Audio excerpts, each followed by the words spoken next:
Itong kapistahan ay sa buong isang taon to. Ginaganap ng Israel. Taon-taon yan, ginaganap nila yan.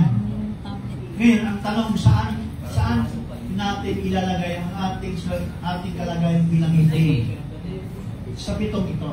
Pastor, nung hindi pa nasira yung templo nila, lahat yung ginagawa sa loob ng templo.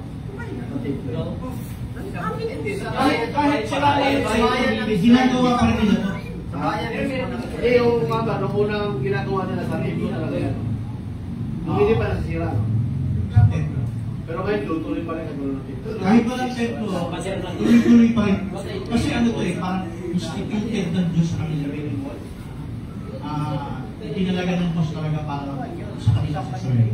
So yung sagot ko rito, saan natin ilalagay? Sa pitong kapistahan nito, magsisimula at ang dulo. Kasi may simula tayo, may dulo din tayo. Magsisimula, Passover, tapos na ba? Hindi. Tapos na yan. Naganap na ni Kristo to, tama? Yes. Tapos na to, di ba? First fruits. Tapos na, nangyari na sa Pentecost. Sino yung first fruits? Si Kristo, si Kristo. Si Kristo. Si Kristo naman talaga. Saka yung Old Testament. Old Testament sin. So, Si Kristo. nasaan ngayon tayo magsisimula? Sa Pentecost. Sa first fruit, sa May ano dyan eh, Sa first fruits. nahati dyan. Pastor, Bakit? Teka, sa first fruits tayong isiningit ng Diyos at present. Ang tulo, Pentecost. Alam mo yung Pentecost? Summer harvest. Ibig sabihin, pagtapos ng first fruits, harvest yan. Inukolekta ng Diyos yan. Paano natin masabi na tayo ay nakasingit lang sa first fruits? Singit tayo dito. Kaya Hindi, si Kristo di ba first fruits? first Pati yung Old Testament, first fruits. lahat. Ngayon, ang umpisa ng first fruits, bibilang ka 49 weeks. Hanggang dulo ng Pentecost yan. Ano ibig sabihin ng type na yan? Yung Panahon ng harvest yan. Summer harvest tawag yan. yung Pentecost harvest. Oo. So itong Pentecost, summer harvest. I-check nyo. Kahit sa Bible, nandun yan. Okay. Ang dulo nito ng summer harvest is Pentecost. So, di ba, pagkatapos ng church age, anong susunod? Amen. Naganap na ba yung trumpet? Hindi pa. Hindi nagturo kanina umaga eh. Hindi pa yung nagaganap. Naganap na ba atonement? Naganap na ba atonement? So, nasaan tayo ngayon? Saan ang dulo natin? Kahit sa hukom Summer harvest. Pentecost. Bago trumpet. Trumpets. So, tapos na to, tapos na to, tapos na to. Nasa umpisa tayo na to. At nandito tayo sa loob ng summer harvest ng dulo ay Pentecost.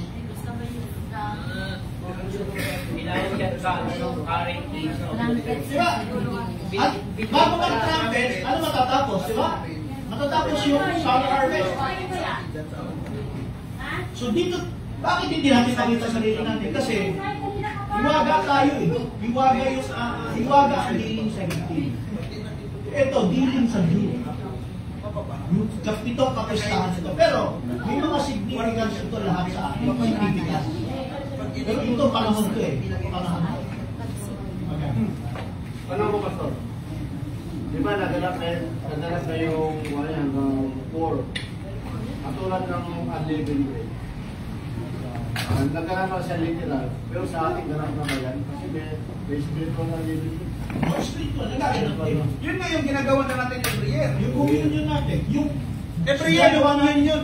ginagawa natin sa bahay, unleavened bread yan. Opo, tama. Bakit in-institute ng Diyos?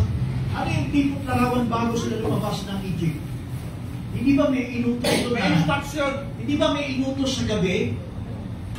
Sa gabi iyon, yung huling gabi ha, bago sila lumabas ng Egypt, may pinagawa ang Diyos kay Moses. At yung pinagawa ng Diyos kay Moses, pamilya na ano, kakain sila na tinapay na wala, at saka bukod sa tinapay na yun, may hinalo dun sa tinapay na ano, Bitter. Mapait. mapait. At yun ay tipo sa atin. Madali ba ang training? Ang pait. Di ba mapait, di ba? Halos kinayo ko na Nakapay ng hukom. Kaya hindi basta yung unleavened, kundi may halo, pero pang kinahalo. Pastor, nung kinain din yung maliit na aklat sa Revelation din, May pait din. may pait din. At sa kanyang bibig, di ba? Matamis. Matamis. Ano yung ibig sabihin ng tamis? Di ba ang mas gusto natin na mag-share lang tayo na mag-share, ayaw natin gumawa sa training? Di ba ang tamis na mag-share lang tayo na mag-share? Pero doon sa actual manifestasyon, yung mga detalye, hindi may himay-lisa, di ba may laban na yung laman natin? Ayaw na natin yung sumunod, gumawa kasi gawa ng tao yan. Pero kung tutusin na sa bahay punta na kayo, na kailangan mong gumawa, di pwede hindi mo gagawin yung mga detalye. Kasi bakit? Sa detalye, laman ang pinapatay natin. Kasi pumapalag ang laman eh. Yun. Mas gusto ngayon sa tradisyonal, mag-preach ka lang na mag-preach, mag-share ka lang na mag-share. Pero pagdating sa mga manifestasyon na may pait na. May pait na, may laban na.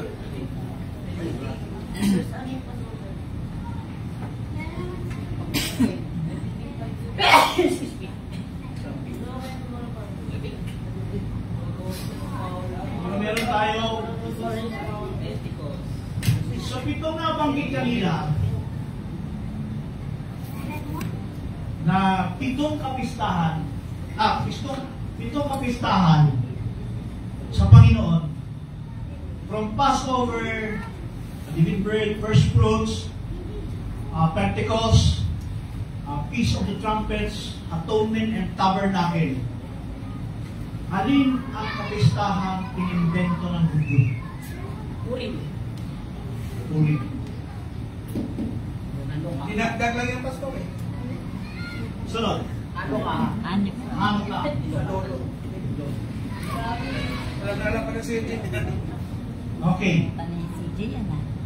Saan mo ilalagay ang itong kapistahan dito? Brother CJ. Yung unang kapistahan, saan mo ilalagay? Di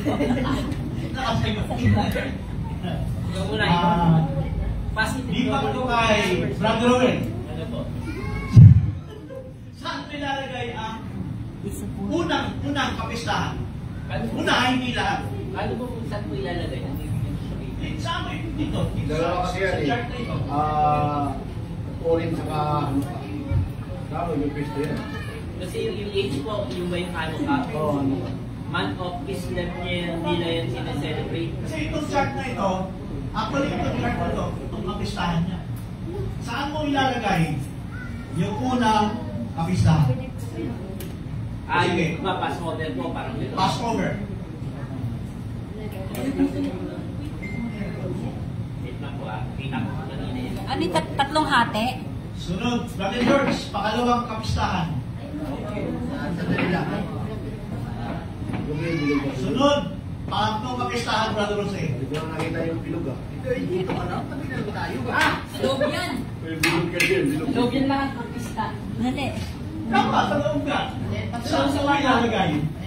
Sige sila po yun. Okay lang. Naalala ko na yung kinuha ng family. O, si Joshua naman. Itong pista. Ito. Okay. Ano ba yung sabi mo? Unang? Kung manguhula na Yung... lang. Ito. Lahat namin mo sa atin. Pag nagkamali pa ito, malis na. Ito. Ang unang pista. Saan ilalagay? Naganap ay sa panahon ng Passover? Marso, Nisan. Tama. Ngayon, Yung Passover, hindi, ang Passover, sino ba yung unang Passover? Si Brother Owen. Brother Owen, ito ang ballpen, ay ang side pen. Ano pong gagawin? Pakilagay ko sa ilalagay ang Passover.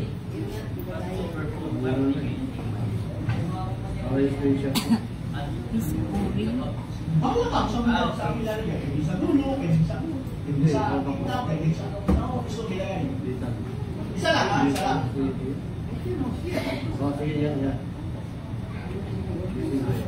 Okay. Next.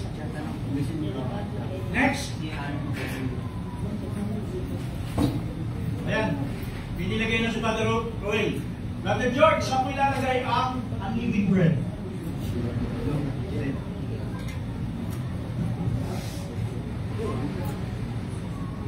Susunod naman ha, ngayon naman tatawagin ko ha.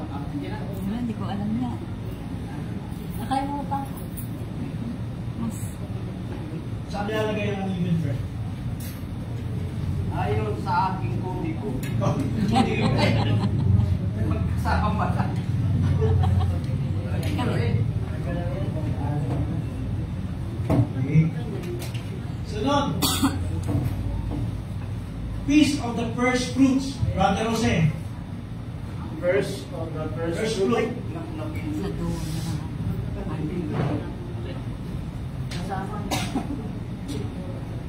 Hindi, may kaligo kami. May drawing ka ng video.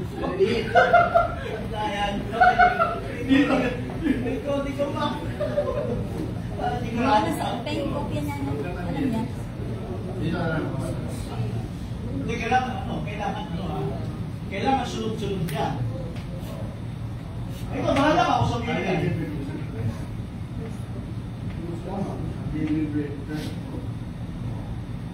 Dapat dito ko si Babaw.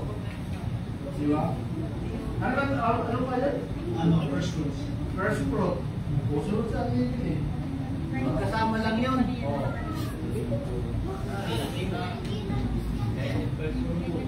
Okay. O nanay naman ang tatanungin natin. First fruits. Saan mo ilalagay yung first fruits? Pwede sumipit yung iba. Saan mo ilalagay ang tawag dito Pentecost?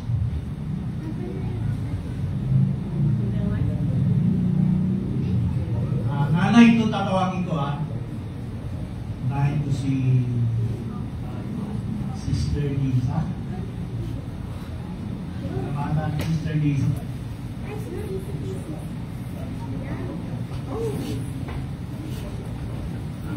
Urin ba? Lisa? Pentecost.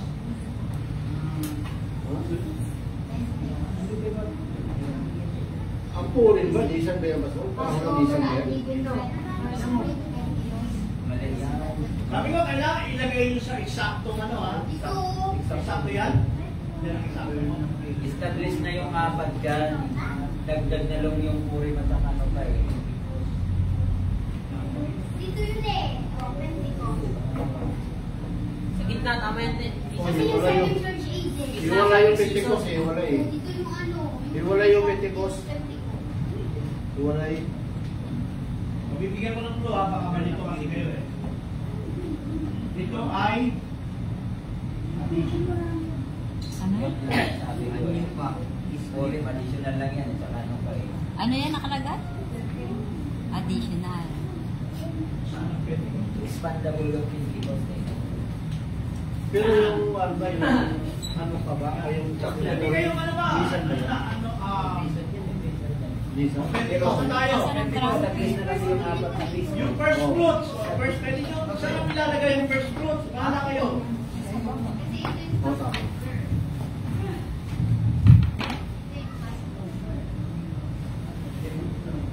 Wala nang bulong yan. Passover, Antiquing Bread, First Fruit, and Pentecost. Saan mo ilalagay yung first fruits?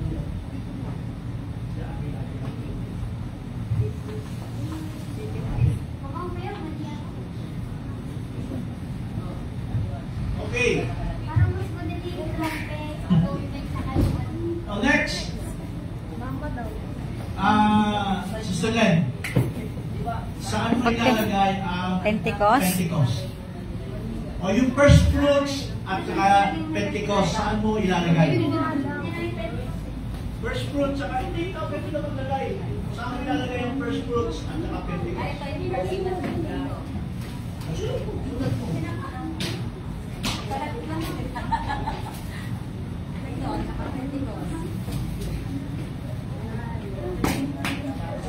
Saan? Dito ka rin? Dito ka? Para si Mr. Lisa.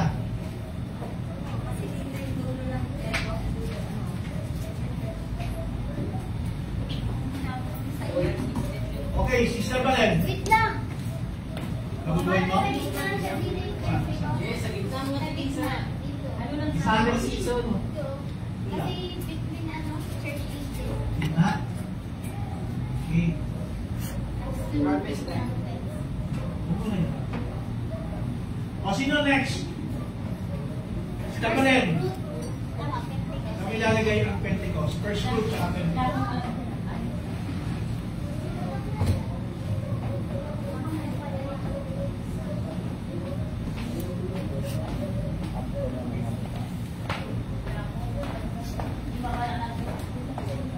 Kahit na kasi Hindi, tama to. Brother George, mali na yung drawing sa dito. Mali daw yung drawing. Mali daw yung drawing. Apat na block dapat. Ito. Sa kanya mali, sa atin tama. letter P. Yun is the Balen. Doon daw ang Pentecost niya. Okay, sunod. Iba lang yung drawing natin. Sister Jo, wala. Joanna, ikaw. Saan mo ilalagay ang first fruits or Pentecost? Wala. Nakalagay dito, prophetic, Brother George, no? Prophetic. Hindi sunod.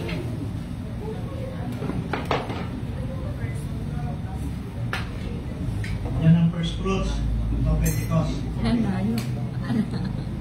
Wala na. Sister Jo, ikaw. Saan mo ilalagay ang first fruits at saka Pentecost? Kahit mo lang. Okay lang naman kahit magkamali. Uy.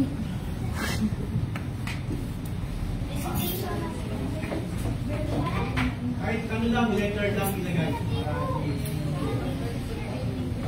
Saan mo ilalagay ang first fruits at saka Pentecost?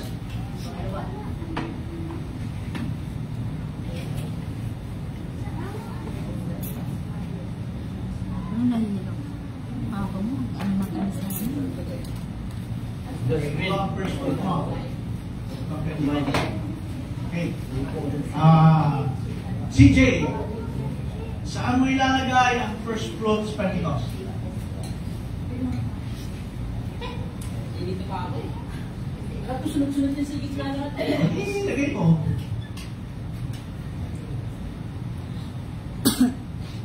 Dito lahat yan eh. Hindi na label natin sa loob. Ilagay niya talaga.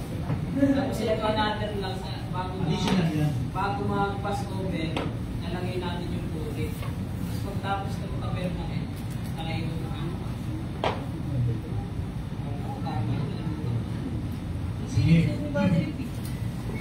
Siwa. Wala, sagot na, wala. Hindi ba? Oo, ikaw. Sunod si David. JP.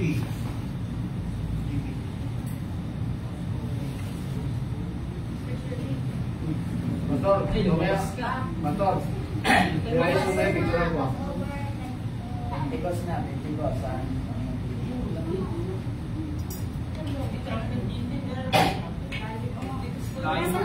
First fruit pa at saka Pentecost.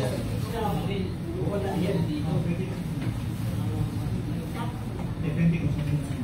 Pag sinabi Pentecost, yun Ano? Something. yung sa akin. Saan mo lalagay ang first fruits mo? Wala na. Sige. Sige.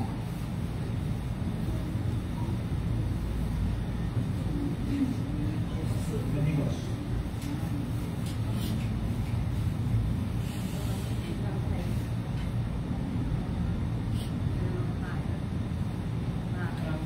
Hindi, wala lang. Okay. David, ikaw, saan mo lalagay ang first fruits sa Pentecost? Yung siguro yung tatlong muli, madali na eh. Tatlong muli, madali na. First fruits at saka ano, Pentecost.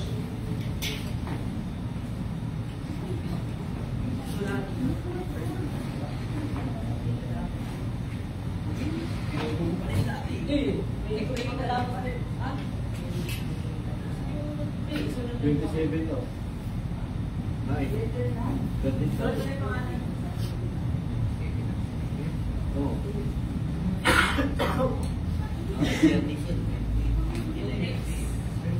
Okay. Ano? Since Jerry. Kaya isip mo pala.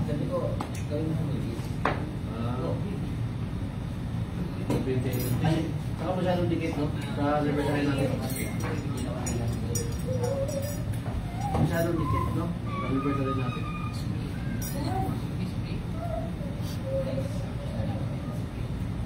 Ama.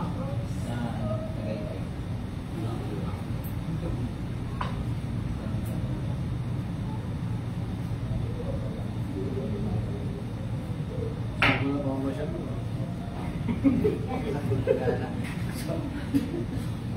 Wala akong bulan-ulo pa rin. Nakakain na kayo. Ay paligid. Pangatlo ba?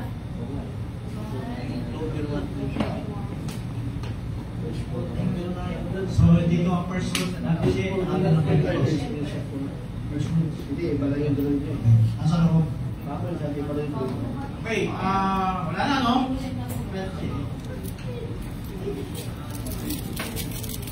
Direkta pa.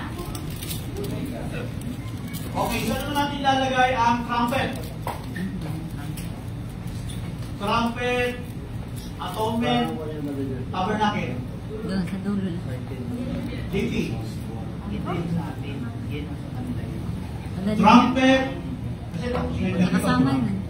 trumpet, atonement, tabernacle. Madali na yan, di ba? Sige, JT. Para mag-participate ka. Kailangan isakto mo, ha? Sa dulo. yung tinte ko. Iba ako na yung 31 din. Iwan ng sipan. Sa atin naman, May iwan ng May May 15, saka parang May 15 to, hindi, May 15 to May 15 sa 15, parang 15 sa May. Ano kayo si Julie December? Sa 15 din sa May. Iba nila paano kayo si Kailangan isakto mo. 15 ng Paano ba yung December? Time na Ano ba yung last of December? Trumpet, atonement, tabernacle. Ano ang harvest dyan? dito ko harvest ko Hindi, medyo yun. harvest Isulat mo yung tatlo. Kahit letter lang. Isulat mo yung tatlo. Hindi, kahit ito na. Siguro na yan. Wala ka naman ibang paglalagay ng JP kasi dulo naman yung tatlo eh. Ano na? Hindi na tama. Ano ang Sunod-sunod lang yung tatlo eh. Anong sentang winter, di ba? Winter day. Summer. Sunod. di ba Itong summer nila.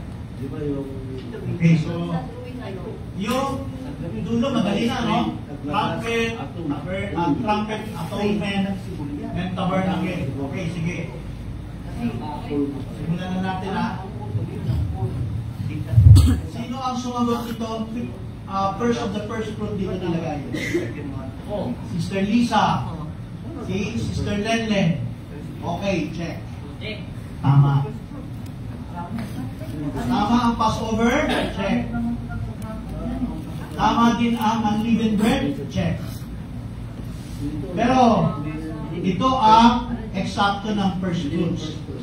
Bago mag-harvest. So, sino ang naglagay ng Pentecost? Dito, kanino to? Sister Lisa. Lisa? Gitna yung summer. Sino ang naglagay ng kasunod? Ano yan? Ito to? Gitna? Lisa. Sino to? Ikaw. Sa Ate Lisa. Sino itong isa? Ako yan, ako. Ito? Gabinto ata. Ito yung kanina itong isa. First fruit tsaka Pentecost. Akin yan. Ito kay Ate Shea. Yun sa akin yung malaki. Yung madali ka. Saan? Ito? Ano? Ayun po, pinilugan niya. Parang napura yung piles niyan sa ano. Okay. Puprinted si Yus. Kanino itong Pentecost na ito? Joshua. Akin. Kay Brother Joshua? Brother Joshua? Correct. So, ang first fruits, Church Ages kasi niya. ito ang Pentecost. Ano ba ito? Harvest, Season, summer. harvest, season. At least naka 1 points ako. Ang sakop ng harvest season ay Purim. Ang sakop ng Hanukkah, trumpets, atonement, at saka tabernacle. Alam niyo ba na hindi ba bago magsimula ang Purim merong winter? Alam niyo ba ang dulo nila ng Hanukkah ay winter? Winter. Tignan niyo ang tipo. May tipo yan eh. May tipo ito. Hindi ba ang ito summer? Itong harvest season is summer. Pag sinabi natin summer, ano yan? Sibol. Pag sinabi summer, June, ang spring. Yes. ang tag sibol kasi tinutuko yun sa Spring. Ngayon, hindi sa summer. Kasi ang summer ay harvest yun. Sa gitna yun ng summer. Kasi ang summer harvest yun. So magpapalit tayo ng spring Pag-spring, at saka fall. pag-spring, tag sibol yun eh. Mapapalitan natin kasi di ba, dalawa ito eh. Mayroong Purim, may Hanukkah, may spring, may fall. So pinalitan ko ha. Ang nasa ilalim ng spring ay harvest. Sakop ng katawan nito. Ang harvest, yun ay summer. Summer nga. Ang spring, yun ay tagsibol. Tagsibol yan, tagsibol. Ibig sabihin nun, ang spring siya ang Lala, Passover. itong spring na ito, sakop niya ang harvest. Ibig sabihin walang winter dyan. So ang winter, nasa bandang bago mag-spring. Tsaka dulo po. At yung fall, magpo-fall mo na bago mag-winter. Dulo yun. Pinalitan ko lang para hindi malito. Kasi Brad, Pagkagaling ko ng additional. describe ko ba ito kay Pastor Alto? Ang Malaki na. Ang buwan ng September, October, yan ang panahon ng autumn or fall. Taglagas ng dahon ng kahoy. Ang time October yan, ay September, September, October, November. October. 3 months yun. Yan ang autumn. Yan ang autumn fall. November na. Autumn, Fall, fall. Okay, taglagas ng dahon. Taglagas yan, December, taglagas. December, Ang spring, Hindi, bago fall, pagkatapos ng fall, winter na. Ang malawak kasi. Kasi taglagas eh. yun nga, kaya may winter tayo dito sa dulo eh. Ang sunod ng winter, autumn kasi winter. Bago mag-start ang spring, ano mauuna? Hindi ba winter? Winter Pag Winter, di ba? Ang mauna, winter muna bago spring. Bago mag-spring. Yes. Spring bago mag-summer. May tipo yan sa creation ng Diyos in Genesis 1. Ang Genesis chapter 1 verse 1. Kasi may Ibig sabihin, sundanin nyo to, Puro ng ending. bago magkaroon ng creation ang universe, magkaroon yung universe, no? yung universe, hindi ba dilim yan? There's no light. Genesis chapter 1, verse 1 and 3. Bago magkaroon ng liwanag, dilim. At yung dilim, ano ibig sabihin? Pinabalot ng malamig. Winter. Tama, winter? Pag Ito, creation to, creation to. Ina-advance namin to. Di ba, sabi sa Genesis, in the beginning God created the heavens and earth. Di ba, pagdating ng verse 3. And God said, let there be light. So, sa Genesis chapter 1, verse 2. And God moved upon the Spirit of God moved upon the earth was the earth was without form, void, and darkness. Naraman din yan. Kaya nakikita nyo bakit may ganito, kung mapapansin natin, yung Diyos, mula sa malawak, mula sa pagiging malaki, pinapaliit niya sa takong dulo para maintindihan natin yung layunin ng bakit may pista. Mula sa malawak, ito, ang malawak, Genesis 1:1. Di ba, bago nag-create ang Diyos, the earth was without form, void, and darkness. Ibig sabihin, madilim ang mundo natin, walang liwanag, nababalot ng ano? Ng yelo. Genesis 1:2, restoration na eh. So, Genesis, ang spring, Genesis 1:2. Tama? Kasi, pagpasok ng liwanag, Basta wait lang. So wait, nababawi po ng yelo before? yes, galing sa judgment ng prehistoric. Okay, tama po kasi pag walang liwanag. Pero when malamig, tama eh. Gamit. So, tama yun. Ang mundo natin kasi dumaan sa judgment eh. Because of prehistoric. So, alam na natin yun. So, naging kalagayan ng mundo natin, Genesis 1, and the earth was without form. Ibig sabihin, binalot ito ng yelo. At dahil doon, walang pumapasok na liwanag, kaya ang loob malamig. Kaya winter. So, ibig sabihin, kung binalot ng yelo ang mundo, hindi ka makakakita ng sumisibol na pananim dyan. Tama, sakto, di ba? Kaya, nung sinabi ng Genesis 1:2, and the earth was without form, and God moved. O, yung nag-move na ang Diyos, verse 2 na. Pagdating ng verse 3, may light na. Light. Pumasok na yung liwanag. So, pagpasok ng liwanag, magsisimula na yung spring. Tama, brothers? At yung mundo natin, magkakaroon na ng tinatawag na tumutubo na yung mga halaman. So, pag tubo ng halaman, papasok na yung tinatawag na summer harvest. O, yun. So, nakita natin yung mga type niyan, di ba? So, ito yung harvest. Harvest season yan. So, ito naman, fall, ay panahon ng fall season, papunta sa ang fall, taglagas, babalik ulit sa umpisa. Ng ano? Winter. Mag-winter. So, from fall, sa panahon ng September, October, malalagas na yung mga dahon. Babagsak na sila, palatandaan na, papasok yung winter. Taglagas. Sa taglagas, papasok doon yung winter. Taglabing. Magsisimula ulit yung cycle. Nakikita natin yung rotation, yung cycle. So, ganun lang iikot siya. Ganun lang ako. Ngayon, kaya dito sa tinatalangin natin ito, balikan ko yung 7 P's. Example ito. Sa panahon ba ni Moses nang binigay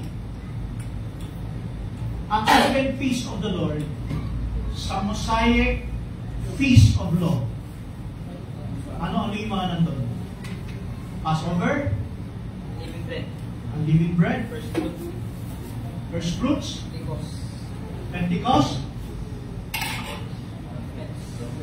trumpets, Atonement and tabernacle. atonement and tabernacle. Purim, Not included. ano ka? Not included. Nasa loob ba ng batas ni Moses yan? Ano yan? Wala sa original. Additional na lang po ito kasi ano. Eh bakit nagkaroon ng Purim? Bakit nagkaroon ng Hanukkah? Man-made. At ito ba ay inilala ng Diyos? Yes. Anong ebidensya natin? Anong proof natin Sa mga prophets. na yan ay kinilala ng Diyos. Prophets. Kaya ka lang alam mo. Asya ko ata sa'yo eh. Tanungin ko si Brother Ricky. Brother Ricky! May tanong ko lang. Kinilala ba ng Diyos yung dalawang sinulat ko kanina na Purim at Hanukkah, na which is additional feast? Wala naman yan sa utos doon kay Moses eh. Pero, nung ito ay sineselebrate ng Hudyo, ang tanong, kinikilala ba ng Diyos yung dalawang ito? Manirigi. Kung sasabihin mo, oo, magbigay ka sa Biblia ng pruweba na yan ay tinatanggap ng Diyos. Pwede ko sabihin mo, Isang word lang na nasa Bible. Pwede ko sabihin mo, pero Biblia, hanapin ko pa. Okay, sige. O, doon na tayo, sige. Tinatanggap ng Diyos. Esther. Tinanggap mo. Esther. Ngayon, ang hahanapin na lang natin ebidensya sa Bible. Dedication. Right. Dedication. O, saan mo mababasa yun? Tama! May dedication. Sa Hanukkah. Sa John. Saan nakalagay yun? Anong scripture? Sa Purim eh. Purim naman. John 10. Ha? John 10. Pakibasa na. John 10. The game their piece of the dedication that Jerusalem. Ayun! So, ibig sabihin, kung yan ay ipinasulat, kinikilala ng Diyos ang mga ito. Ngayon, kung ito ay nangyari, kailan napasama yan sa pista ng mga Israel? Di ba? Kung wala sa panahon ni Moses. So, ibig sabihin, nang ito ay napasama sa panahon ng mga Propeta. tama, later part of the prophets. Yung mga, lumitaw na yung mga prophets. Nakalive. Okay. Ibang lugtong. So, kapag rededication, Lugtong lahat yan. rededication, the dedication of the temple, ano ang nasa isip natin? Sister Balen? Pag, alam niyo yung sabihin ng rededication? Pakitagalog ka. Hinandog ulit. Ha? Hinandog ulit. Nahandog, tama. Pag-ahandog. Muling paghahandog. Hinandog ulit. Ang tungkol sa tabernakulo. Pagka muling, bakit pinasulat niya sa John chapter 10, 20? Anong version? 22? 22. Pag sinabi doon, rededication of the temple, anong nasa isip natin? Kasala sila. Anong kasaysayan ang naganap? Bakit mayroong rededication of the temple? 70-80. Ha? 70-80. 70-80? Sigurado ka? Panahon niya ano, di ba? Okay. Brother Roel, sorry. Brother Roel, anong naaalala mo sa John chapter 10? Bakit pinasulat yun? At anong kaugnayan nun? Sa kalagayan ng Hanukkah. Panahon niya yung Solomon. Hanukkah yan, di ba? Ibig sabihin, pagdating ng Hanukkah, mayroong, tama ba dyan? Hanukkah ba yun sa John chapter 10, 22, brother? Makibasa nga? Sayang ako, no? 10, 22 ba yung mahina? 22 to 23. Okay po, John chapter 10, 22. Sige, brother, pakinggan ninyo. Dapat And it was at Jerusalem, the feast of the dedication, Piece of rededication. and it was winter. Winter! Okay na po. Sakto, di ba? Ibig sabihin, ginanap yung rededication sa panahon ng... Anong ibig sabihin? Pag nagkaroon ng rededication, panahon ng winter, Word of Christ, tama ba? akala ko sakto na eh. JP, ano naisip mo? Bakit sa panahon na yun? 22, 23, John chapter 10, the dedication of the temple in the time of winter. But tuloy ko na Bakit? or Ay, nagmakad si Cristo. Paglilinis na sa History ang babalikan natin. paglilinis. Parang ni, ano? Yes, dinumihan ng templo. Kaya hindi na kayo. Paglilinis. Mga kabisbahan ng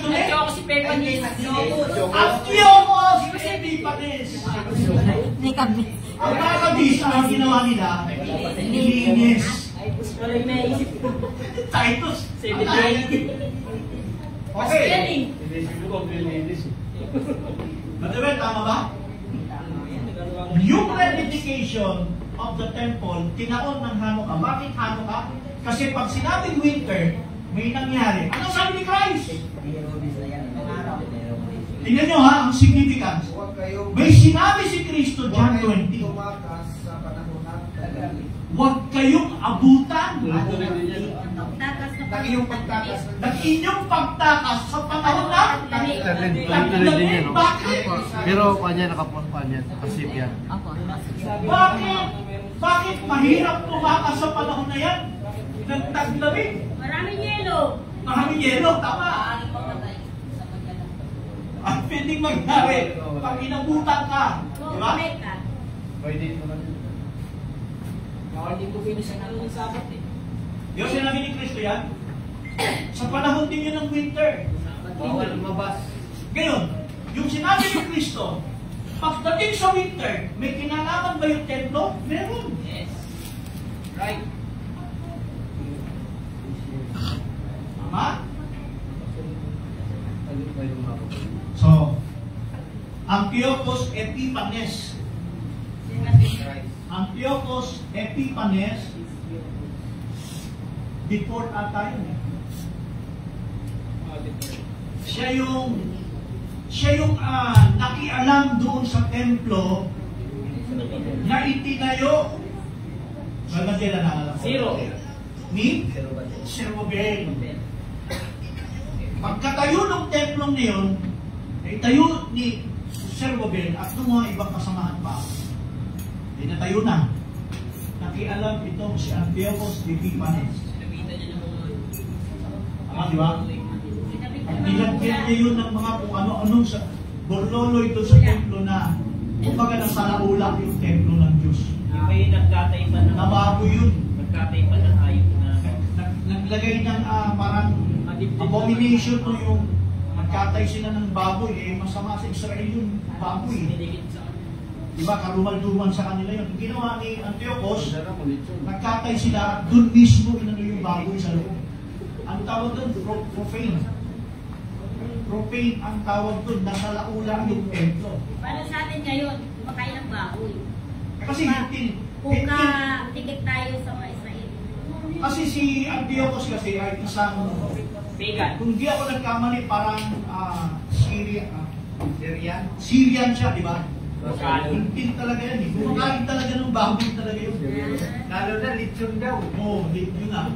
Kaya yung pala pinanap natin. Di ba? So, yun. Kaya, ang ginawa ng mga Maccabees brothers, inalo nila yung templo sa kamay ni Antiochus. At nung ito'y makuha nila, nilinis talaga nila. Alam niyo, yung ginawa ni Antiochus na history, napakatindi yan. Meron pang nabasa ako na ginawa niyang palamuti yung mga buto ng mga anak, yung mga bata. Ginawang pinuwintas doon sa ng nanay. Basta ganun katindi itong si Antiochus Epiphanes ng Syria. Hindi ako nagkamali, parang anak siya ni Ptolemy ba, Badgers? Lysimachus. Parang Lysimachus yan. Lysimachus, no? Basta ganun. So pagka, yan, pag pinag-usapan ang Hanukkah, winter yan, may mapait na karanasan sa Israel. Kapag Purim, ano naisip natin? Mga ano, king. Asoswero. Pag sinabing Feast of Purim, ano ang ibig sabihin? Bibigayan. Bigayan? Ay, ano Ano ba siya? Magsasakripisyo? Sharing. Pagsapalaran pala. Genocide. Sa palaran, Genocide. merong isang magandang term. Tama rin yung mga sinasabi yung pagsapalaran. Tama rin yun. Genocide. Tama. Anong genocide? Lahi ng Israel. Ang genocide, kaninong lahi? Jew. Sa istorya ni Esther, sino yung genocide? Bakit? O bagitin nyo ba? Kilala nyo pangalan? Mordecai. Hindi, si Aman. Si Haman. Ay, hindi. Si Iman. Ano mo gusto? Si Iman. Si Haman. Si Manlulu. Haman. Haman ang tamang pronounce doon eh. Oo, tama. Haman. Pag-islahian. Si Haman ay isang lahi ng genocide. Ngayon, bakit gano'n na lang kapindi ang galit ni Haman sa lahi ng Hudyo? Brother George, bakit gano'n ang katindi ang galit ni Haman? Si Haman kasi ay kanang kamay ni King Ahasuerus. Kung di ako nagkamali, tama ba? Yes. Ginawa siya, binigyan siya ng sinsing. Na yung sinsing na yun, kapag sa panahon na yun, hawak mo yun, parang ikaw yung, parang second king ka. Eh meron siya Ahasuerus doon. Parang di umanin. Yes? Hindi lumuhod si Mordecai sa istorya, tama. Pero yung ba talaga? Yung ba talaga yung hindi pagluhod? Hindi, ang layo Galit siya sa mga Hudyo. Ang layo ni... Galit sa mga Hudyo. Ni Iman, ano? Ano? Meron Ano ba ang kasaysayan? Bakit Sila galit? ni Iman. Hindi sa kanya lumuhod. Hindi, yung mga... Mga ano, Palestine, ay mga ano, ganyan. Walang Diyos. Paano bang tanong dyan? Mga dyan. Bakit Ano galit? daw lahi? Paano inabuso sila? Inabuso sila ng Gentiles? Hindi yung mga ano. Hindi, ito ang tanong. Bakit galit na galit si Haman? Sa lahi ng Hudyo. Alam niyo yung istorya, pag binasa niyo, alam niyo, dapat nagbabasa tayo niyan. Gustong burahin ni Haman ang lahi ng Ubusin lahat. Israel. Ubusin lahat talaga. So, ibig sabihin, ang Kristo puri na idinagdag sa Israel, kapistahan ay kaligtasan. Saan? Saan sila naligtas? Kanino? Sa kamatayan, sa persecution. Nino? Ni Haman. Yes! Siyang Kaya, bibitayin. ibig sabihin ng Kristo puri ay hinamo ni Esther ang bayang Israel sa kamay ni ni Haman sa panganib na kamatayan. I-wipe out silang lahat. Lahat sila nagpagawa si Haman ng ng hanging tawag doon? Bitayan. Lahat ng Israel dadalhin doon, bibitayin lahat. Ang dahilan ba dahil si Mordecai ay hindi lumuhod? Yun ba ang dahilan? Hindi. Naging kasangkapan yun. Para, bakit? Kasi nung dumadaan si Haman, nakasakay sa, parang sasakyan, karwahe. Hindi. Parang nung araw kasi parang binibitbit sila doon eh. Oo, tapos dumadaan sila. Ang panahon na yun, kailangan, pag dumaan si Haman, sino man ang aabutan, kailangan lumuhod. Eh si Mordecai, hindi lumuhod. Kasi nabag yun sa bayang Israel. Nakatayo si Mordecai. Nakaganon pa siya. Nalaman niya, sino ka?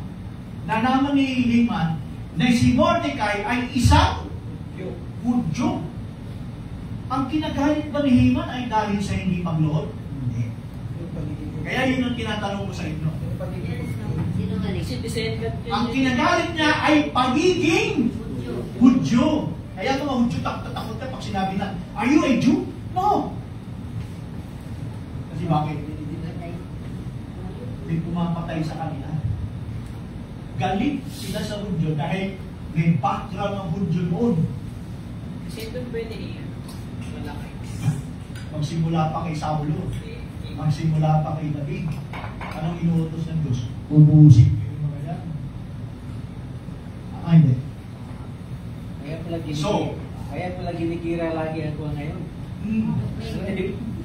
Galit na galit sila sa lahi ng Hudyo dahil sa mga nakaraang panahon. Pero bakit yun ang kinampihan ng Diyos? Ha? Ibig sabihin, nang malaman ni Haman na siya ay Jew, naalala nila yung lahi nilang genocide. Anong ginawa ng Israel sa genocide? Nilipol yung karamihan sa kanila, pinatay na walang awa. At alam na alam ni Haman yan na ang may kagagawa nun ay ang lahi ng Hudyo. Tama niya? Kaya nung malaman ni Haman na Hudyo ito, hindi nila alam na si Esther ay isang Hudyo. Ngayon, alam ba ni King Ahasuerus na si Esther ay Jew? Hindi. Sino nakapanood sa inyo? Ganda panoorin. Sino nakapanood sa inyo? Napanood ni Esther, di ba? Napanood ni Esther, di ba? Ang ganda nun.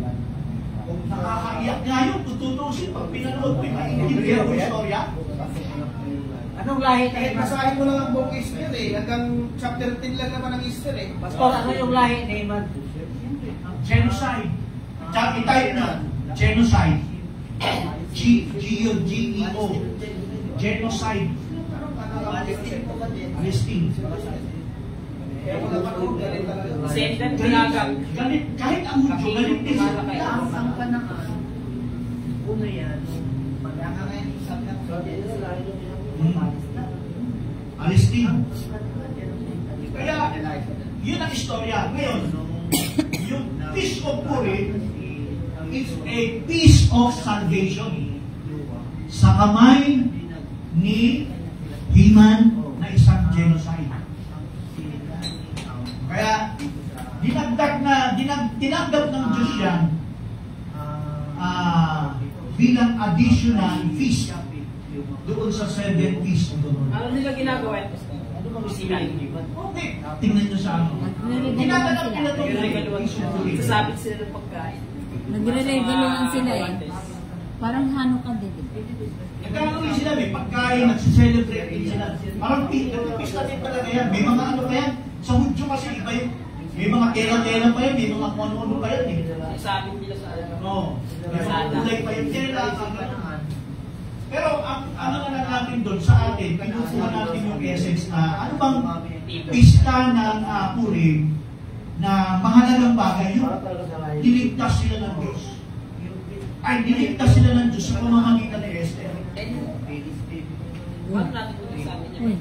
Ano? Paano naman sa amin yan? Significance. Pag-aanin yung mga may ina. Di ba, tayo dapat, di ba tayo rin? Dapat din tayo sa kamatayan. Kaligtasan kasi ito eh. Pero may nagligtas sa atin.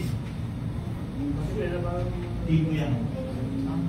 Yan ang significance. Di po ng salvation. What ibig sabihin, sa mata ng Diyos, kung wala si Kristo, alam mo bang kalagayan natin? Lulus-lulus tayo sa Diyos. Pag wala si Kristo, yan ang isang mga halimbawa na si Esther ay kumakatawan sa bayan Israel para iligtas sila sa matinding kamatayan o intervention yan. Kaya meron tayong tracks yan na may tracks tayo, di ba? Intervention. Ano to? Nandun yung istorya yan. Si Esther. May ano siya? May natin sa Purim. Sa Purim. May tracks tayo ng Feast of Purim. Nandun yung kwento. So, nabura na eh. Sign. Nabura na sa Facebook. So, ito lang. Kaya, inaasa lang natin para i-recap natin. Hanapin ko lang ng mga... Bakit itong dalawa, Feast of Purim at Hanukkah, it's additional feast na binigay sa bayan Israel na hindi naman galing sa Mosaic Feast ni Moses. Wala yun dun. Wala kang mababasa niya. Ito lang kasi nangyari talaga sa Israel na may malaking significance. Kaya na-recognize. Ni-recognize talaga. Kaya mapapansin nyo yung candlesticks, no? Ang candlesticks, original, ito lang talaga. Meron na dagdag eh. Sa taas. Ang dalawa, naging siyam yan. Parang ang ibig sabihin, dinagdag yung dalawa dun sa pitong kandelero. Kaya hindi ako nagkamali, yung candlestick na meron sa Israel ay meron parang 9 lang. Additional yung dalawa, yung Feast of Purim, tsaka Hanukkah doon sa 7 Feast of the Lord. Napistahan. So, yun.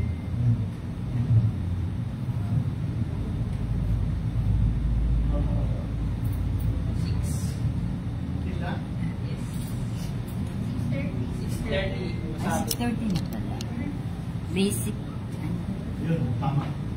Okay, so may tanong kayo? Ano may tanong gusto nyo namin dito? Goods. Makes sense.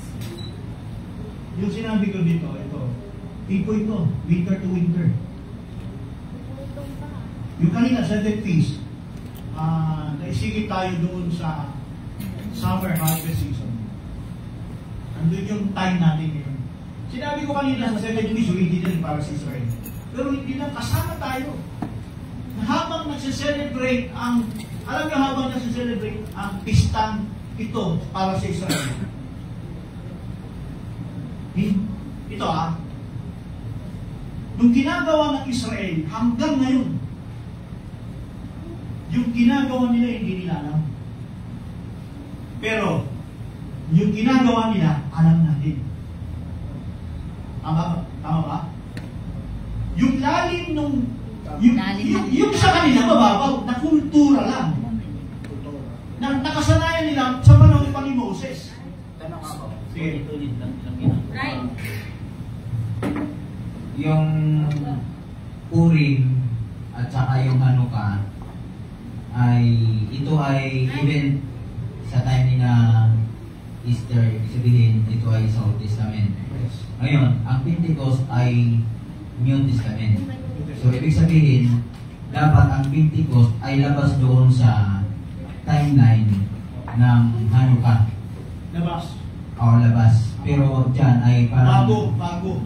Parang nasa loob siya ng kasi ang Pentecost ay after ng death ng Jesus Christ. Resurrection na. After ng death ng Jesus. Yan tama. Resurrection, and then after ng 50 days saka dumating yung Pentecost. So, sabi natin yun from first fruits. First fruits. Yan yung resurrection. Yan yung wave. First fruits, yung wave of the first fruits. Ang start ng first fruits, 49 days. So, ang eksaktong Pentecost ay 50th. Ika-50. Sa term pa nila, ginagamit nilang yan ang Jubilee. Jubilee, yun. So, from start ng Pentecost, first fruits, mayroong tinatawag na bago mag-Pentecost ay 49 days. Diba may mga significant kahit kay Kristo yan? Si Kristo ay na-resurrect, nag-stay siya sa lupa for 49 days. Tama ba? At umakyat siya sa langit. Nung pag-akyat ka sa langit, may tinatawag na remaining 10 days. Bago mag-Pentecost. Bago ma-eksakto ang Pentecost, yung pagbaba ng Espiritu Santo. So, sa time na yan, sa time na ito, ay parallel, nakita natin pinasok, ito ay parallel ng 7 church ages. When we say 7 church ages, anong significance yan sa peace of the Lord? Bakante po ito ng hinati ng Diyos. Pag tinignan nyo, bakante yan. Walang laman yan. Pero yan ay harvest season na tumutukoy sa parallel ng 7 church ages. Harvest. Harvest ba ang first church age? Hinarvest eh. Kinuha sila. Sa bawat panahon may kinuhang bride. Hinarvest talaga. At dinala sa paraiso. Wala daw bride sa bawat Pampangga yung brand. So meron talagang bride na kinuha, hinarvest sa bawat panahon. Sa bawat panahon. At kasama ba tayo i-harvest? Yes. Nasa ikapito tayo eh. So ibig sabihin, hindi pa natatapos ang harvest season. Hindi pa natatapos sa panahon na ito ang summer harvest. Kasi hinahabol pa tayo ngayon. Nasa maisip pa na tayo. Revelation 10, we are living in a time of, sabi na nun, Revelation 10 verse 6, time is no more. Ano yun? Time no more. Time is no delay. Time no more. Time is no longer. Nandito na tayo sa napakaliit na 49 days. Tipo. Bago mag-Pentecost. Bago matapos ang summer of Pentecost. So kasi pag natapos na yung Pentecost, susunod na talaga ang trumpet. Eh panahon na yan ng tribulation period. Ang trumpet ay sumisimbolo sa tribulation period. 7 years yan. Ang atonement, saan mo ilalagay? Ang atonement? Ang atonement, saan? Kung ito ay 7 years tribulation, saan ang atonement? Brother Jose? Meron ko sa Ang atonement sa crucifixion eh. atonement saan nilagay? Hindi, ano na tayo eh. Last part na tayo eh. Ng ano ka. Oo. At ito ay fall season. So fall season tayo. Parang wala na yata ang atonement sa pulsin Sa sequence ng sinabi niya ni Brother Jenna niyan. Maganda yung lata. Eksakto. Pastor, bakit naging vlog ko yung nakalagay dito, nakalagay yung one? Itadagdag ko lang, sa hindi niya nasabi niya yung trumpet. Diba kanina sabi mo yung trumpets? Okay. Yan ang tribulation. That is, trumpeting is warning. Nagbibigay siya ng warning. Nagbibigay din siya ng message. Pero, masaklap yung mensahe sa panahon na yan. Kasi kung panahon natin ngayon, dito sa panahon na ito, ng 7 church ages, ng harvest, ng summer harvest, ang tinig na naririnig dito, sabi nga kanina eh, uncertain sound. Eh, sino yung hinarvest? Yung hinarvest, nakaintindi ng tinig. Yung certain. A certain, sabi ba na, diba? A certain people, yung nakakaintindi, yun ang kinukulekta ng Diyos. Doon sa hindi makaintindi, dahil may problema sila, Kasi kawawa naman yung nakaintindi sa panahon. Oo. Hindi pala sa lugi. tama. Kung walang classification ng Diyos dyan sa pag-harvest, eh, walang kabuluhan yung pinadala niya. May kabuluhan yun. Kaya nga sabi kanina eh. Hindi dapat ano eh. Ilagay yung message kanina. So nasa panahon tayo ng harvest, may tinig. At yung tinig, doon sa maha-harvest, doon sa makukuha, hindi ang certain sound. No. Certain sound. Ibig sabihin, pag certain sound, malinaw sa iyo yung narinig. Malinaw sa iyo yung pinangangaral. Hindi ka nabablander yan. Tama niya? So, mula kay Pablo at sunod-sunod na iglesia sa 7 church ages, at sa panahon natin ngayon, si Brother Banang, ginamit si Brother Banang bilang voice. Shout kasi. Shout voice ba yan? Ang laki ng kanyang tinig. Sa isang maiksing panahon, napakalaki ng tinig niya. Pero nung siya mamatay, this voice, this shout, become a little small voice. Pero, ano pa rin, tinatawag pa rin natin na, ang tawag doon, yung still small voice, uncertain sound. Pastor, anong sabot mo sa tanong ko kayo na mo? Kay Tungkol saan? Ayaw mo Kaya na. rin tinanong ko sa kanya na, di ba si Father Banham pinahiran? Ngayon, kung hindi mo tanggapin yung mensahe ni Father Banham, yung Diyos mo pinatagyan mo. O, eh, ang tanong ko sa kanya, paano yung dual statement ni Father Banham? Kasi ang sagot ni Pastor Listo, kung hindi ka pinili, yung may kaya. Tama. Kasi, ang hindi kasi makakaunawa, ang hindi tatanggap, alam na natin kung ano yan. Kasi harvest na, pinag-usapan natin. Yung hindi makakaunawa at hindi kikilala, hindi tatanggap, ang ibig sabihin, ang naririnig nila ay uncertain sound. Malabo, blundered sa kanila yan. Blurred. Hindi na naintindihan. At sabi ni Pablo eh, sa umpisa malabo, pero sa panahon na habang tumatagal, lumilinaw, sabi ni Pablo. Yung umpisa rin medyo blunder, di ba? Medyo blurred. Pero habang tumatagal, nagiging malinaw. Nagiging clear as crystal. So, doon sa tanong na paano kung si Brother Branham nag-message sa panahon niya at hindi siya kinilala, ibig sabihin, uncertain sa yung mga naririnig nila sa ginamit ng Diyos. Narinig nila pero hindi nila naintindihan. Hindi nila naintindihan. Kasi ang uncertain sa doon, naririnig sila. Kahit gano'n mo na alinaw na pinaliliwanag yan, hindi nila maintindihan. Kasi bakit? Matthew 13, 11 niya. Alam mo Pero bakit? pinapahayag. Yung sinasabi ni Brother George, may kumukuha nung binhi. May Baka naibon. sumasagabal doon sa Baka naibon. binhi. At bukod pa doon, sa binhing tumatama doon sa lupa, ang kadalasan ng lupa ay hindi matapa. At hindi nagiging buhay yung salita ng Diyos. Kaya hindi talaga nila makuha. So hindi sila kasama doon sa pag-harvest. Kasi si Padre Branham ay ginamit din ng Diyos.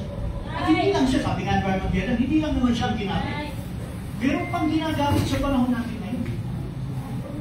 So may nagsasalita pa rin, that still small voice, na ipinagpapatuloy doon sa umpisang sinimulan ni Brother Branham. Hindi naman tayo nagtuturo na hindi rin tinuro ni Brother Branham. But 7 church ages, dinidetalye lang natin. Trumpet, tinuro din Brother Branham, pero dinidetalye natin.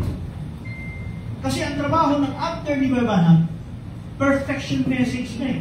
Yung binigay ni Brother Branham, binunto sa church, ng panahon, maiksing panahon, pero ang dami. Ngayon, nung nawala si Brother Branham, sino mag-aayos niyan? Fivefold ministry. Na may the last day small boys. Kaya, Ang hinahanap nila ngayon, Perlito, sino sa katauhan? Kaya na para marikot lang doon sa... Naghanap sila ng katauhan. Kasi, ang hinahanap nila ngayon, identification ng tao. Halimbawa, si Brother Branham, ay kilala talaga siya na siya yung prophet. So, may sense and wonder si Brother Branham. Ngayon, after Brother Branham, yung bride ay composed ng fivefold ministry. Ngayon, sino sa tao na ma-identify natin para magdetalye labas doon sa dinitalye ni Brother Branham? Sino? Si Brother Jackson ba? Wala na si Brother Jackson. Si Iwan Frank ba? Si Gan? O sino pa? Hindi ko naman tukoy. Si Brother Francis, isama na natin. Kung ikumpara natin sa lahat, nandiyan si Amos. Kung ikumpara natin sa lahat ng mga mensahidor, sabihin natin buong mundo na to. Kasi yung mensahe buong mundo eh. Yung Revelation 10 ay eat the book, and pagkatapos mo eat the book, and you must prophesy again to many nations, tongues, and kings. Ayan. Sino sa katauhan sa fivefold ministry na tumatayo ngayon para magpaliwanag labas doon sa pinapalawanan ni Brother Branham? Di ba? So, yun yung kanilang gustong malaman. Si Brother Lito ba? Brother Magellan ba? Sino ba? Sino sa mga ministro na dito sa Pilipinas? Si Brother Ricky. Brother Freddy. Brother Ruel. Lahat tayo. Si Brother... Kasi, hindi, sa tingin ko dito, hindi ito, walang kinalaman dito sa identification ng personal. Kasi ito ay spirit na binibigay doon sa bawat individual. Tingnan mo, sabi ni Brother Branham, there is a certain qualified group. But in that group, there is a certain, pag sinabi certificate yun, there is a certain individual who has the ability to hear what the Spirit is saying. So, ibig sabihin, hindi ito identification. May kilala mo yung tao because of this kind of spirit na sinabi ni Brother Branham na the bride has the humble spirit, he has a great ministry, sabi niya, he has, he must increase. He has a humble ministry. So, yung characteristic na yan, yun ay dapat na ma-identify sa panahon natin ngayon. Kasi kung hindi nila ma-identify yan, pwede tayong mag-ministry with ano lang, kumbaga, parang maging puppet lang. Kung ano yung sinabi ng tagapagturo, yun lang yung sundin natin. Without the guiding of the Spirit. Parang parot lang ang mangyayari. Kasi sa akin, sa kanila kasi pag sinasabi na mas progressive kay Brother Branham, parang ano kasadya na agad na Wala ka kay Brother Branham.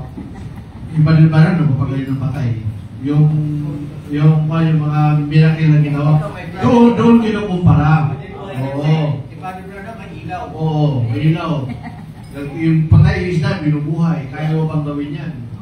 Doon ako kumpara. Kasi sa tayo nila, revealing the word eh. Ibig sabihin, medyo malayo pa tayo. Hindi. So, iba yung ministry ng Elijah na mayroong miracles ang healing. May ilaw. Kasi halimbawa, may mga propeta na ang ministry nila ay Hindi naman rededication lang eh. Hindi milagroso. Hindi milagroso, pero in revealing the word, nandoon meron sila. Nandoon sa prophesying.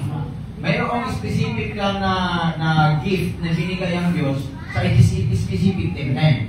Sa kalagayan ni Brother Branham, talaga nandoon yung miracle sa healing. Oo. Ano pa? Sa part natin, hindi natin yung trabaho. Trabaho natin to perfect the saints.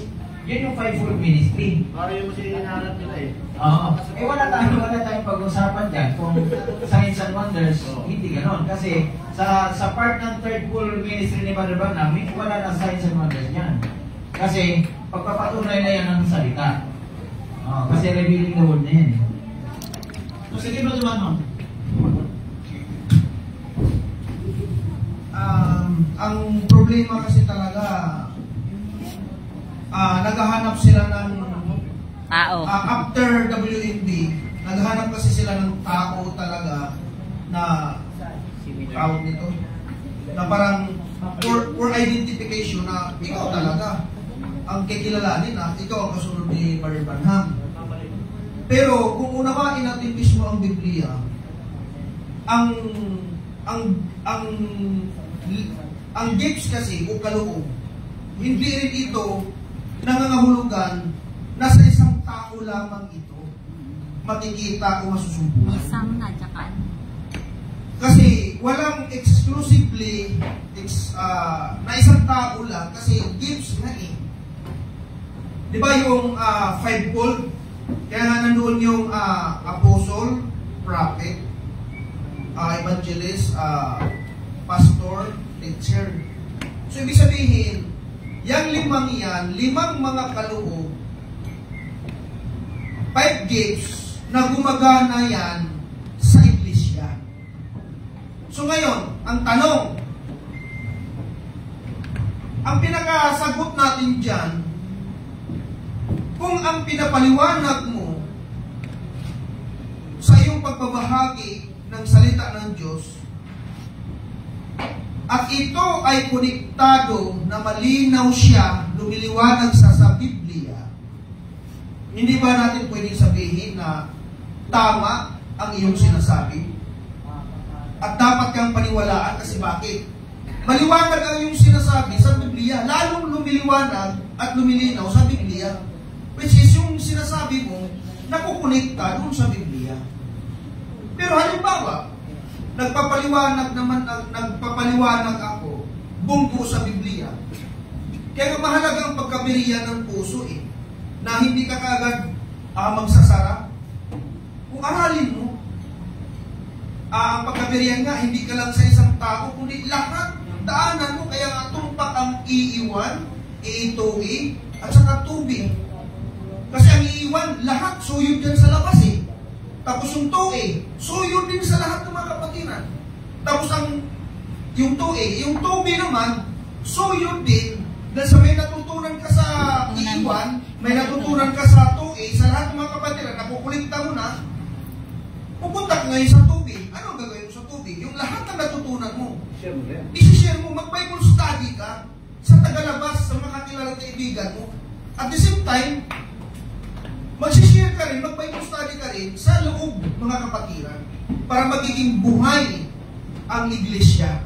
Kasi kung walang ganon, patay talaga ang iglesia. Or else, parang nagsisimba lang tayo na para hindi na talaga naluwalhati ang Diyos. Kasi yung pagsisimba natin parang sasamahan lang, mga ganun. So ang sinasabi ni Brother Ruel ay malinaw at lumiliwanag sa Biblia. So ibig sabihin, identify na totoo yung sinasabi mo, Brother Ruel, kay Brother Jose, kay Brother Ricky. Pero kung sinasabi mo ay bumubunggo na yan sa Biblia, wala namang ibang pinaka-absolute kundi ang Biblia So ibig sabihin, makikita, ikaw mismo ang makakadiscern dahil sa meron ng brilliant character, brilliant spirit, na kapos ang iyong sinasabi. O lumiliwanag ba ito sa Biblia? So yun lang. Hindi ito identification sa isang tao lamang. Nagtatangi ang tao. Yes. Tatangi. Kasi ang mangyayari kasi noon, naghahanap ka na unknowingly, hindi mo nalalaman sa iyong sarili na naghahanap ka na ng idolatry, Diyos-Diyosan. Actually, ang propeta, hindi nila alam. Nagiging Diyos-Diyosan nila ang propeta Sa halip na ang absolute word nila, ang Biblia, ang propeta na ang absolute. Ang propeta, tao ba siya? Hindi. Tao So ang absolute word natin, ang Biblia. Bakit? Ang sinasabi ng propeta, lalong lumiliwanag sa Biblia. Hindi sinasabi na, ang sinasabi ng, hindi ibig sabihin na, ang sinasabi ng Biblia, o para ano ba ito? Paano ba? Sinasabi niya lang ang correct. Oo. Kaya nasabi natin na tama ang mga sinasabi ng propeta kasi lalong lumiliwanag sa Biblia. Di ba? Hindi ibig sabihin na ang sinasabi ng Biblia ay lumiliwanag din sa propeta. So pwede naman kasi ang sinasabi ng propeta konektado sa Biblia. At ang Biblia naman nagiging konektado din sa mga sinasabi ng propeta. Kaya nga mayroon siyang mga absolute word na pwede natin sabihin Ang absolute word, pwede natin sabihin na absolute word kasi bakit? Lumiwanag ang kanyang sinasabi sa Biblia. Hindi nangungulugan na isang tao lang ang absolute. Si Brother Jose, kahit sino, pwede natin sabihin na absolute ang kanyang sinasabi. Bakit? Lumiwanag kasi sa Biblia. Meaning, accurate at hindi punggo sa Biblia. So yun yung absolute word. Pero nangungulugan ba na si Brother Jose, si Brother Ricky, o ako, o sino man, lagi siyang absolute? Magkamali tayo sa pagkaintindi pagkaganon. Diba, Brother Magella? Magkakamali tayo sa pagkaintindi pagkaganon. Ang propeta ba, pwede mo ba siyang sabihin na absolute ang buo niyang pagkatao? Yung absolute lang doon, yung doesn't the Lord na nangyayari at lumiliwanag sa Biblia. Pero yung mga ibang doesn't the Lord niya, hindi nga rin tumatama Tama ba, Pastor Lito? Marami din bunggo So dapat din tayo magkamali. Huwag tayong mag-Diyos-Diyosan sa tao. Kasi ang propeta, tao lang din yan bakit marinig nila sa live? Totoo naman ang sinasabi ko sa experience ko lang bro, na-record lang. Hindi ko alam kung mayroong doesn't the Lord si Brother Branham na nag-feed. Kasi, hindi ko nabasa. Kasi sabi niya, sa lahat ng sinabi niya na ito ang sabi ng Panginoon, ay hindi minsan na hindi pa nag-miss. Yan nga yung binibira sa kanya ng voice of the Pinabackslide na nga. Binanggit niya na ganito. kasi sa voice record. Bukod yun kay Manuel, nabasa ko yung halimbawa, hindi ko alam kung nagsabi siya na si the Lord na itong si Billy Paul, hindi siya tatanda ang hindi na hindi ko alam kung yan ay si the Lord or yan ay prediction. Doesn't the Lord, hindi ko pa nabasa. Pero may maliwanag ka sa pastor. Pero malinaw kasi, na tao lang din si Brother Branham. Bakit naman yun? Si Brother Branham ay tao talaga. Yan ang malinaw dyan. Yung pagiging prophet niya, yan ay gift, kaloob, at yun ay pagkatawag. So, ibig sabihin, Brother Magellan, kung ang pagka-prophet niya ay kaloob, mauwi siya sa fivefold. Ang tanong, Hindi pa lang matanggap nito nila. Yes! Tama lang, kasi ang Biblia nagsasabi. Kung si Brother Branham may kaloob na pagka-propeta, hindi ba siya kasama sa fivefold? Yes, of course, kasama siya sa fivefold. Kasama siya. Kasi tao siya hindi naman siya Diyos So kasama mga tinik eh. May mga tinik sa bawat palamunan eh. Anong katiyakan natin? So malinaw to ha, for the record. Malinaw na absolute word ang sinasabi ng propeta kasi bakit? Lalong lumiliwanag ang kanyang sinasabi sa Biblia. Meaning, hindi bunggo sa Biblia. Pero yung mga nagsasabi na ganyan-ganyan, pero bunggo-bunggo naman sa Biblia. Halimbawa, naguguluhan din ako. Hindi na maliwanag yan. Kasi kung... Hindi na absolute word yan. Kung kasama siya sa fivefold, di ba tinuturo siya ng major prophet? Oo. Ang major prophet ba, kasama ba nun sa fivefold? Kasi hindi siya kasama. Ang major prophet ay hindi kasama sa fivefold. Pero, during that time sa kanya, ay mayroon kasi transition period bago siya ibig sabihin, bago siya na kunin ng Panginoon. Mayroon na siyang pauna. Di ba? Ang sabi niya, He must increase and I must decrease. Yung word na yan ay transitional. Transitional siya. Ngayon, ang ministry niya ay mayroon tatlong ministry siya, di ba? Yung first pool, second pool, yun talaga yung major prophet yung paggagamit sa kanya. But when it comes doon sa revealing the word, hindi kailangan yung supernatural yan. Kasi yung written word na ang tinutukoy niya. Ano yung pagiging propeta niya? Brother Branham as a true prophet because, ang sabi niya, ito yung statement na, because of his accuracy. His statement and he has the accuracy interpretation of the Bible. Kaya siya, mayroon silang absolute interpretation. That is the written word. So, yun din yung infallibility na mayroon siya. Sabi niya, hindi ako ang infallible, but magiging infallible lang yung word ko if this word is absolutely, accurately in the Bible. So, ano kailangan natin gawin? Siya mismo nag-address. Siya mismo yung nagsabi nun. Kaya nga, sabi niya, kailangan natin go back to the Bible, go back to the Scripture. We must go back into the Pentecostal. Kasi, bakit? Anong mayroon sa Pentecostal? They are, ang tawag niya, they are zealous. Zealous sila na, yun talaga yung word.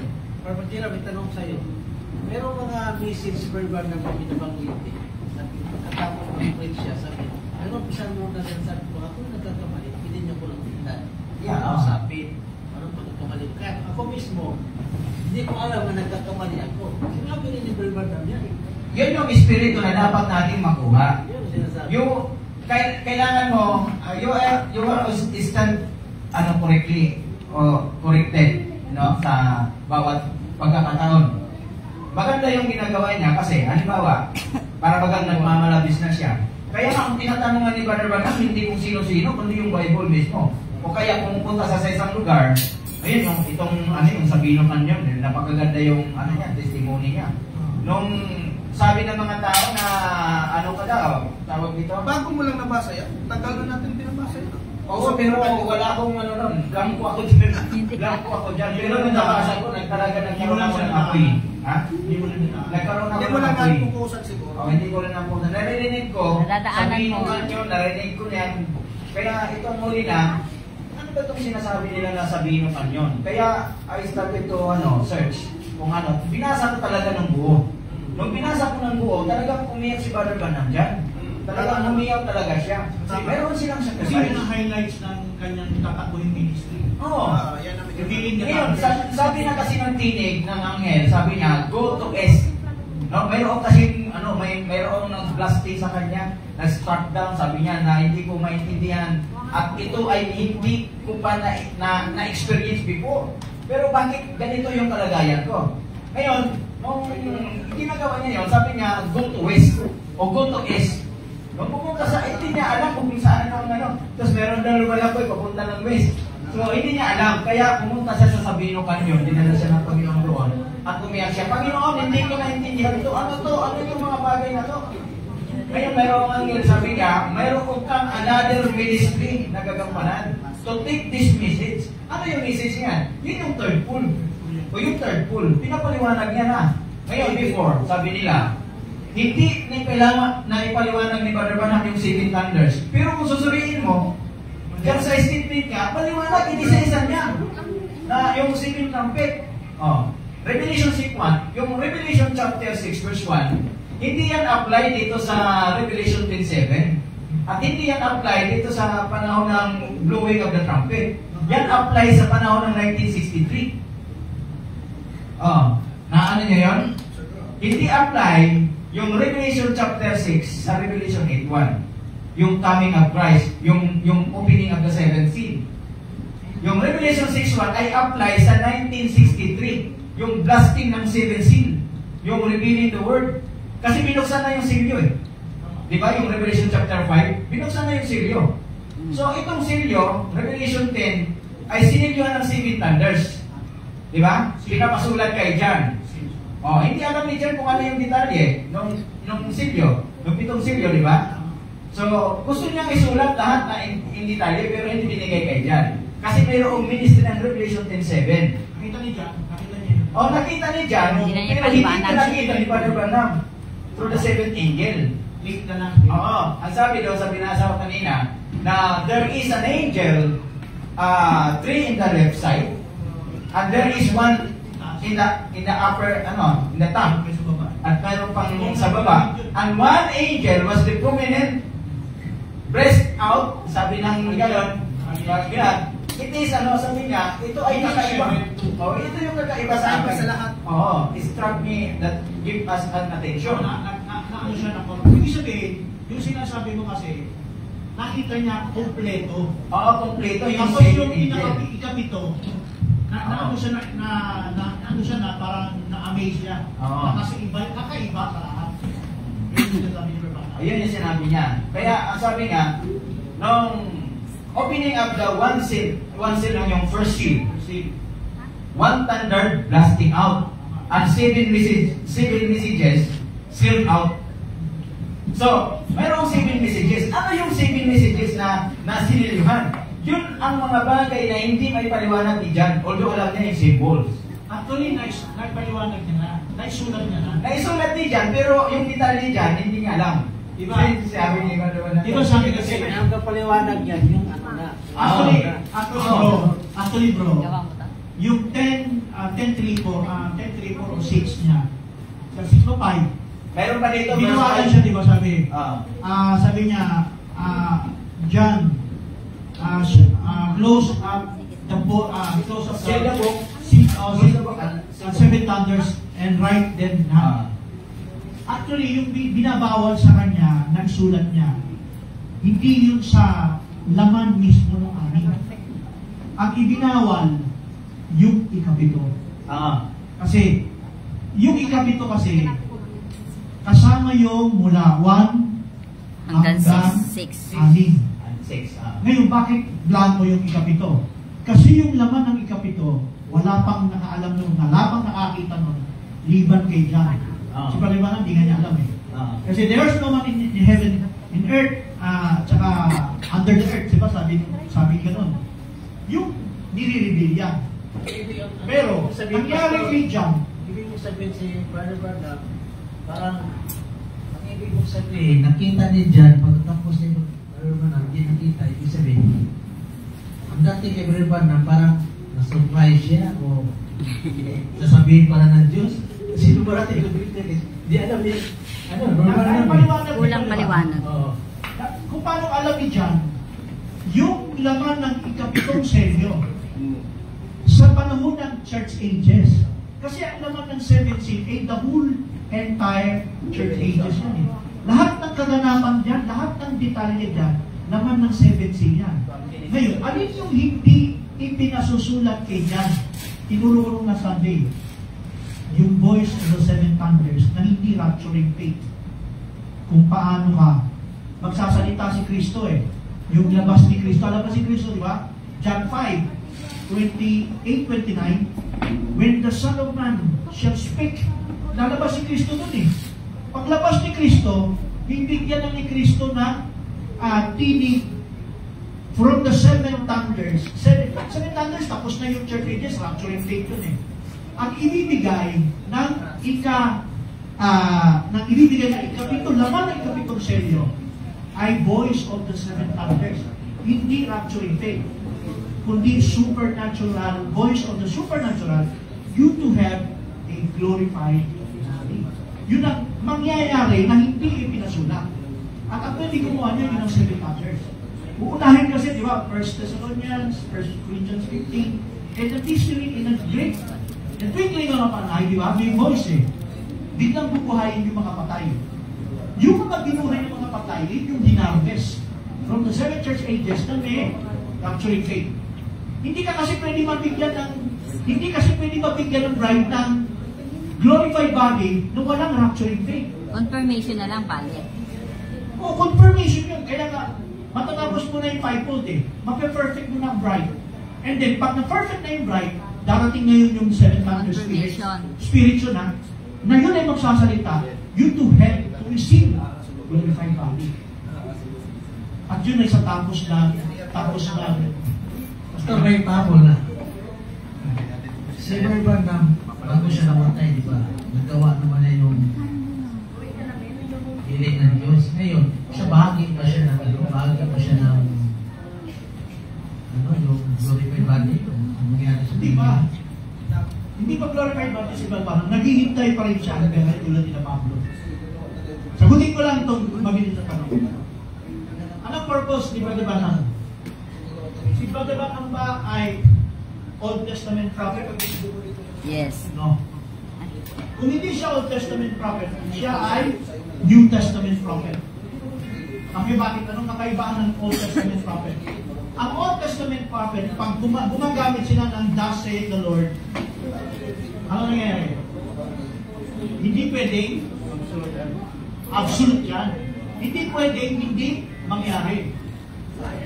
Sa Old Testament, pag nagsalita sila, Thus saith the Lord, yung mga propetang si Jeremias, at yung marami pang propeta sa Old Testament, pag sinabi nilang Thus saith, mangyayari talaga yun. Kaya sa panahon ni Moses, nasabi gano'n, kapag ang isang propeta nagsalita ng sinabi ng Panginoon at hindi nangyari, ang sabi, papatayin ng tao yun. Di ba? Pastor, ngayon, may tanong ako, Pastor. Yung sa tribulation para to, prophets, absolute ba yun? Ano na? Yung sa panahon ng to, prophets. Yung sa tribulation, absolute ba yun ngayon? Anong klase yung pagka-absolute? Yung katulad ng Old Testament. Oo, tama. Kasi, kaganapan na yan eh. Ibig sabihin, pag nagsalita sila, bababa ang apoy, dahil sinabi ng Panginoon, bubuo sa apoy, bababa talaga ang apoy. So, yun tama. Yun ang babalik nila sa Old Testament eh. Pero, dito tayo kay Branham. Si Brother Branham ay hindi Old Testament prophet. Siya ay New Testament. Kung siya ay New Testament prophet, anong ebidensya natin? Ang ebidensya natin ay 1 Corinthians 13, verse 8. Anong sabi doon? If they shall prophesy, they will cease. Tama ba? Okay, basa. Yan ang ebidensya na si Brother Branham ay New Testament prophet. Ang New Testament prophet, ina-allow ng Diyos magkamali. Ang Old Testament prophet, hindi ka pwedeng magkamali. Ang Old Testament. Pag ginamit ko ang pangalan ng Panginoon at hindi nangyari, you are a false prophet, blasphemy yan. Pero sa iba tayo sa New Testament, 1 Corinthians 13:8. Yun ang hindi matanggap ng iba, Pastor, na magka. Ang pag-ibig ay hindi nagkukulang kailangan. Kahit maging mga hula ay mga tatapos. Kahit mga hula matatapos, tuloy. Maganda yata sa English. Sige, please. Pastor, ay papahirap.